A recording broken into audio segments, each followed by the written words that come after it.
Ekosistem mangrove merupakan salah satu kajian dalam limnologi yang memiliki karakteristik berupa air yang payau, didominasi oleh mangrove, dipengaruhi pasang surut air laut, dan merupakan habitat bagi banyak biota perairan maupun daratan.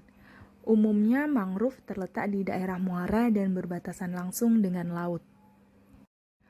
Salah satu contoh ekosistem mangrove adalah hutan mangrove yang ada di Desa Pantai Bahagia, Kecamatan Muara Gembong, Kabupaten Bekasi, di mana ekosistem tersebut termasuk hutan lindung mangrove yang ada di Provinsi Jawa Barat dan terletak di muara Sungai Citarum yang merupakan sungai terpanjang di Jawa Barat. Muara merupakan lokasi terbentuknya sedimen yang mengandung berbagai polutan yang berasal dari sungai maupun laut. Limbah yang berupa polutan bagi organisme dapat berasal dari aktivitas industri, pertanian maupun antropogenik, dan kegiatan transportasi laut atau kecelakaan kegiatan pertambangan di perairan laut. Polutan-polutan yang terakumulasi di bagian muara tentunya berdampak buruk bagi makhluk hidup di sekitarnya, termasuk ekosistem mangrove dan manusia. Desa Pantai Bahagia yang terletak di pesisir utara Bekasi dan berbatasan langsung dengan Laut Utara Jakarta memiliki ancaman pada lingkungan perairannya, termasuk area muara, sungai, dan ekosistem mangrove akibat cemaran. Salah satunya adalah cemaran minyak dari sumur YYA-1 Block Offshore North West Java atau ONWJ milik PT Pertamina di Laut Karawang. Dalam kurun 2019 sampai dengan 2021, setidaknya telah terjadi 3 kali kebocoran besar yang berdampak pada degradasi lingkungan dan melemahnya aktivitas ekonomi masyarakat setempat. Bentuk cair dan bongkahan minyak mentah yang bersifat toksik dapat mengganggu kondisi fisik, kimia, dan biologis ekosistem mangrove.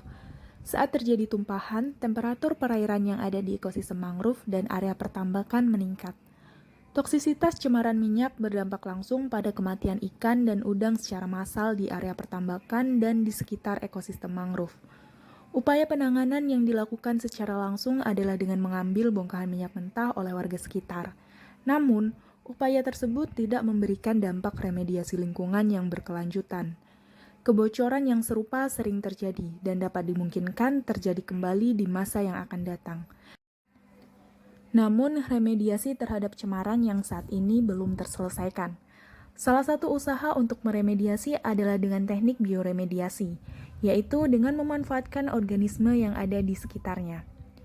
Camat Muara Gembong menyatakan bahwa belum ada dampak langsung terhadap mangrove akibat dari tumpahan minyak, terutama kematian mangrove. Sehingga dapat disimpulkan bahwa mangrove di lokasi tersebut bersifat toleran dan dapat dimanfaatkan sebagai bioindikator sekaligus agen fitoremediasi untuk cemaran limbah minyak.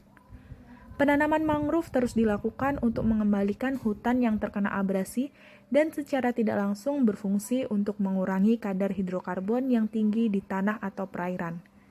Sehingga ekosistem mangrove di Desa Pantai Bahagia memainkan beberapa peran penting, seperti sebagai hutan lindung, habitat berbagai jenis biota termasuk lutung Jawa, penghasil oksigen, penyerap karbon, ekowisata, solusi untuk abrasi, dan sebagai agen fitoremediator untuk berbagai cemaran. Dengan adanya mangrove yang terjaga diharapkan mampu mengurangi polutan dalam ekosistem muara dan sebagai upaya pencegahan kerusakan lingkungan di masa mendatang.